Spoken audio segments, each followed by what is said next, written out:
Hello, thank you for checking out this video. I'm here today to talk about the 3 nonfiction books that I have read so far this year. I read these back in January and February. I'm recording this now in June, so at the time that I read these, I wasn't taking notes in them. I wasn't planning on making videos talking about them, and I don't particularly want to completely reread all 3 of these. At this point in time, I'd rather move forward on to my next book, but I still do kind of want to talk about these books. I found all 3 of these very interesting. I read them in this order, but I am going to talk about them in this order because this book has quite a concluding sentence that I am going to read out for you. But I have no notes. Like I said, we're just going with this. First book, Roots of Strategy. The reason I picked up all of these books, but most especially this one, at the time, I was really trying to regain my momentum on my Project B writing, which was a fantasy world where the main nation is facing down an invasion from another country and also refugees from the nearby lands coming in because of the invasions that are happening to them. I'm not a military person. The knowledge that I would actually have of that is just what I've seen on the news, what I've read in books, and a little bit of what I've talked about with other actual military people. So this book, Roots of Strategy, the 5 greatest military classics of all time. It features The Art of War by Sun Tzu, circa 500 BC, The Military Institutions of the Romans by, please correct me on this pronunciation, Vegetius, circa 390 AD, My Reveries upon the Art of War by Marshal Maurice de Saxe, 1732, The Instruction of Frederick the Great for his Generals, 1747, and The Military Maxims of Napoleon. So this collection was originally put together in 1940. This edition was republished in 2005. I think you can still find it. If you are in the military, you should probably check out any of the books that are in here. You don't need to buy this volume to access any of these books. As a not military person, this book really does give some perspective, even to me, of how war became what it is today. Sun Tzu was a couple thousand years ago, but the philosophy of the mentality of how you how you approach war and deal with troops still applicable. Same is true for Napoleon's maxims that are in here, and in fact that is the shortest collection in here. That is the one that is probably easiest to read and reread. This book also includes for each interior book a biography section, historical notes to inform the uninformed about the authors of the texts within this book. What you don't know, this book will help enlighten you to, and it can also inform things that you already know that you didn't know where it came from. Vegetius's book in this is, the interesting place that it's coming from is like the decline of the Roman Empire. And at that time, the Roman legions were not the admired forces that they are now in historical memory. Vegetius was trying to guide his emperor to renew the practices of old, to rejuvenate the Roman army as their borders are shrinking and shrinking around them. And then Maurice de Saxe also read Vegetius's work, and that informed his military strategy as he innovated and overhauled and laid the groundwork for Frederick the Great and Napoleon to make their innovations. That's the thing. All 3 of those guys, they really made an impact on the development into modern warfare, where cannons take down fortifications and the increasing accuracy and range of firearms are changing the tactics that these men would have been taught and relied on for centuries. Maurice de Saxe was also very focused. Actually, one of the consistent themes throughout all 5 of these too is these generals want their soldiers to be well shod, and they want their soldiers to both love and fear them. And it's not in the Machiavellian, if you can't, well, it is kind of the Machiavellian, if you cannot be both, better to be feared, because if you're not feared, they're not going to follow your discipline. But if you as a general are not loved, the men are not going to be as incentivized as there's going to be less heart in the men in wanting to follow that leader if they don't also love and trust him, as well as respect the discipline he will bring down on them, that he could potentially bring down on them. So when I come back around to Project B, I most certainly will be revisiting this book to inform characters and events. The one thing I want to share from this one is, so from Saxe's book, talking about how you prepare men for a long march, I should not omit to mention here a custom of the Romans by which they prevented the disease that attack armies with changes of climate. A part of their amazing success can be attributed to it. He goes on to explain about armies arriving in different locales, how many they have, and how many are ill or dead by the time it comes to the battle. It is the change of climate that causes it, the Saxe says. There were no such examples among the Romans as long as they had vinegar. So as long as the Romans had vinegar as like a medication, they did not get sick when there was a change of climate or altitude as they traveled. Just as soon as the vinegar was found lacking, they were subject to the same misfortunes that our troops are at present. This is a fact which you have given attention to. So is that accurate? Is that true that if you go to a different climate, different altitude, different like ecosystem environment, but you have a little bit of vinegar, I don't know. I don't have the knowledge to know if this is accurate or not. So if somebody does, feel free to enlighten me in the comments section. That's this one. Darn, I knocked the stand.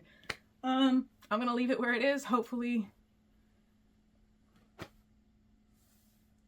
All right, next, Builders of the Ancient World, Marvels of Engineering from the National Geographic Society. This was published in 1986. In this book, there are sections on Greece and Roman architecture, Mesoamerican architecture, South American architecture, Indian and Southeast Asian architecture, and architecture in ancient China. Each of these sections is written by a different author, and they are accompanied by some of the most amazing photographs. I mean, this is just one. It's like, part of the reason I read books like this is you don't know what you don't know what you don't know.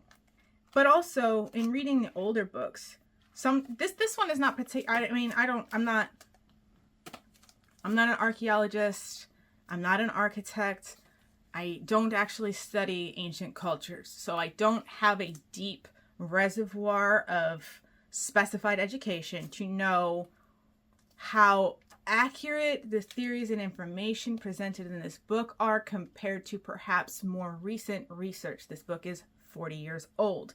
Each of the section authors really describe the current colors, tastes, scents, sounds of these locations in their various states of maintenance or disrepair or rediscovery. Like, they're really enraptured both with the current cultures that descended from the creators of these ancient structures.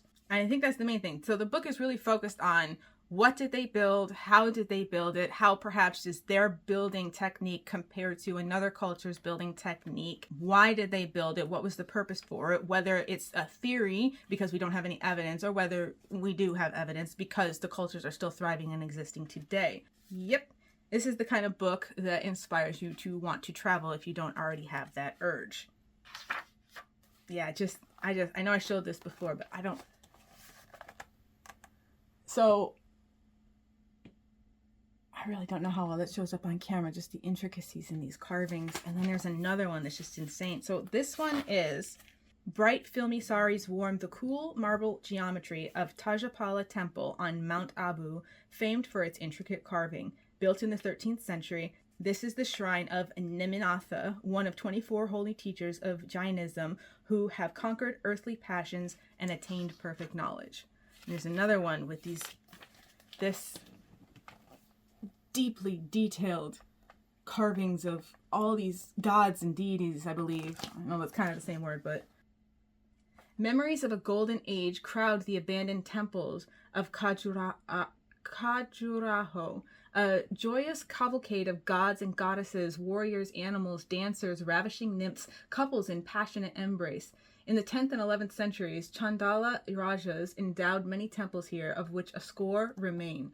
The sculptures of fine-grained sandstone range the human tableau. People toy with pets, yawn, scratch. The woman at left pokes at her foot, perhaps pulling a thorn, perhaps coating the soul with henna, as custom decreed. Sexual scenes abound, a human semblance of divine creative forces, hinting at joys transcending the sensual.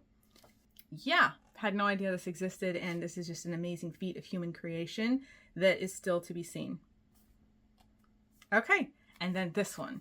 A Chronicle History of Forts and Fortresses. Real quick, so this book I'm almost certain I acquired from my grandmother, like it was among her books and it looked interesting and she would have let me take it, because I don't think this would have been for sale anywhere at the time that because I just don't think this has been in circulation publication for a few decades. But these two books represent some of my first purchases with some of my first paychecks when I was still in my teens. I most certainly flipped through them over the years, but I never before January and February sat down and read all of these. This one is so educational in terms of the evolution of forts and fortresses, from dirt, reinforced dirt, backfilling, to your early Motte and Baileys. I now know the term, I think it's fleet field forts. I think that's what it is. Fleet field forts, which was like a strategy of the British Isles. So you man your fleet, you man your fields, and you have your fort, your central fort, to defend.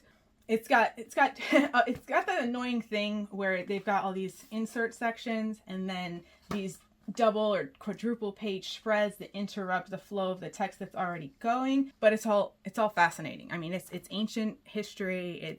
And it goes up to modern. That's the thing. It goes from ancient history, the ancient world, the Great Wall of China, to the medieval world, the Renaissance world, the expanding world, the industrial world, and the shrinking world, which is where we are now. So in particular with this book, it's got a section on the siege of Jerusalem, where I learned that Roman General Titus, who was leading the assault, or the second assault on Jerusalem, didn't want to destroy the temple. But his soldiers ultimately were not willing to continue to risk their lives hunting down the Jews who were hiding inside, and so they did ultimately set the whole thing on fire. But that gave me background history for when I read The Dove Keepers, which takes place after that destruction of Jerusalem and the Second Temple. So yeah, this is another one that shows the evolution that led to today, full of helpful, illustrations that shows what our ancestors were working with a couple of centuries ago. When I got to the end of this book, and the nuclear age, this book was published in 2006. So post fall of the Soviet Union, post 9/11. And the focus in this last section is the nuclear silos, the tension, the desire to avoid destroying the world, and how diplomacy and covert operations were used, and then how fortifications for the final conflict are now concrete bunkers that are underground. The private citizens will either be abandoned to nuclear destruction or be provided with some form of personal shelter. But all that is hypothetical, literally futuristic.